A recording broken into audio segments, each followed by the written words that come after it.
He is known as one of the legends in digital advertising. The Trade Desk, a technology company that allows buyers to advertise through data-driven decision. Billions of impressions are bought on Trade Desk every year by agencies and brands. What makes Trade Desk different from Google, and how could they be the leaders in the world of advertising? The man behind Trade Desk is Jeff Green. Green has always been a coder. When you're a coder, you tend to think broadly about how systems operate. Prior to Trade Desk, Green founded AdECN, the world's first online advertising exchange. AdECN was acquired by Microsoft in 2007 for roughly $70 million. Green also served on the network's and exchange's Quality Assurance Guidelines Committee for the IAB. Until now, Green would buy and sell ads on a dinner table. Early in my career, I spent some time as a stock trader. It struck me then that the advanced systems thinking that had been applied to stock trading, especially program trading, could be applied to other markets. And this is where he fell in love with the idea of digital marketing. Green used to explain to his coworkers the idea of programmatic advertising, but no one took an interest in him. For me, it has always been about working towards something with a purpose, and with that, he made a decision to pursue the big idea. Green left Microsoft in 2009 and launched Trade Desk. The Trade Desk created an independent platform that delivered technology and data to advertisers that could provide them with insights. But why does it matter? So, previously advertisements were made using billboard, but gathering data from a billboard is not easy. No one knew how many customers made a purchase because of a billboard. And then companies moved from billboards to TV commercials. Here again, they did not know what age bracket was watching their commercial. A commercial seen by a grandmother is the same seen by a child. They both have different priorities. Targeting them both for a video game at the same time hurts in two ways: spending money where it should not be spent, and overloading viewers with ads. TV commercials are still popular, but how often is it that you actually remember a commercial? After commercial, companies moved to online advertising, which worked fine for a while, but then because of easy access, viewers were overloaded and people started to hate ads. After years of research and going through data, Green realized that people in general do not necessarily love ads, but they also love not paying for content.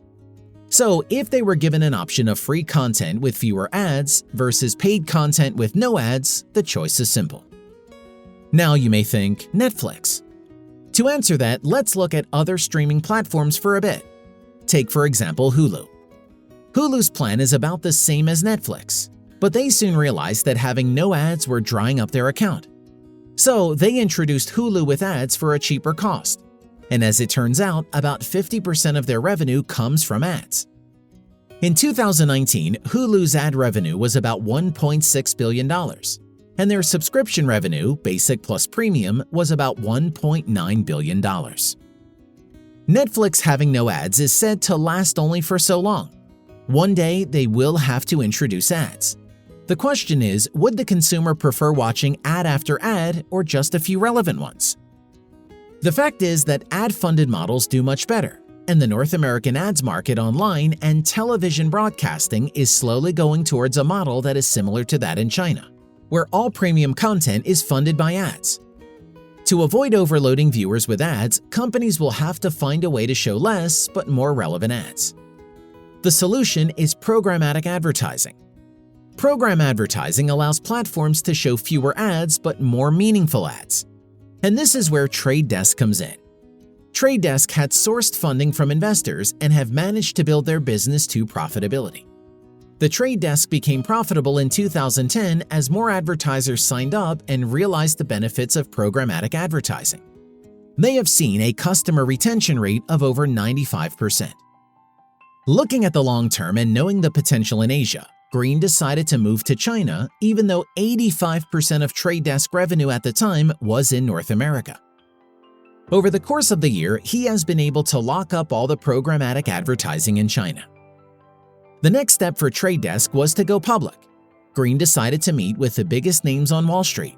One of them met with him, and after 5 minutes into the meeting, he said, "What? This is an ad tech meeting? Who the fuck had set up this meeting?" People did not take him seriously. Investors on Wall Street kept telling him to wait for things to get better, but Green felt he had to do it. However, for a company to go public is a major decision, a decision that personally affects the founder. He told his employees that Trade Desk was going public. The night before going public, Green was still questioning his decision, wondering if this is the best time and if going public would cause more harm than good. In the end, he told himself, "Let's do this. I want to find out. I'd rather try." Going public was successful. Their shares rose 25 times higher within a year. Today, the company employs 950 personnel in 23 offices worldwide. Since 2012, they have experienced a compound average growth of 138%. With more people in their living rooms streaming shows and movies, Trade Desk may just be the biggest challenger for advertisers around the world. No matter how smart I think I am or how successful my business may become, there are always new things to learn, new perspectives, new ways of looking at challenges. Green could possibly single-handedly change the way we advertise in the coming future. Until next time, have a good one.